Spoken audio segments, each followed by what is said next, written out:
জামাতের কাদের মোল্লা সাহেবের যখন ফাঁসি হয়েছে তখনও জামাত ইসলাম বাংলাদেশে নিষিদ্ধ সংগঠন না, এবং জামাত ইসলামেরই পত্রিকা সংগ্রাম পত্রিকা, সেই সংগ্রাম পত্রিকা রিপোর্টে লিখেছিল আব্দুল কাদের মোল্লার আগে শহীদ।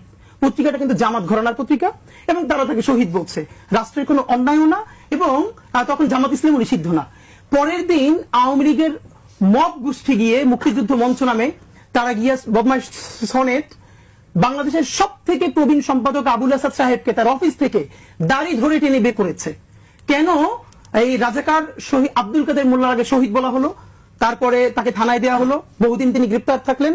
এই প্রথম আলোর মতিউর রহমান ভাই, ওনাকে সম্মান জানিয়ে বলছি প্রফেশনালিজমের জায়গা থেকে, অথবা ডেইলি স্টারের মাহবুজা নাম থেকে শুরু করে বাংলাদেশের এই কোন সম্পাদক একবার প্রতিবাদ করেন নাই যে বাংলাদেশের সব থেকে প্রবীণ সম্পাদক কেন তাকে তার অফিসে গিয়ে দাড়ি টেনে বের করা হলো, যদিও তিনি কোনো আইনের বহির্ভূত কাজ করেন নাই।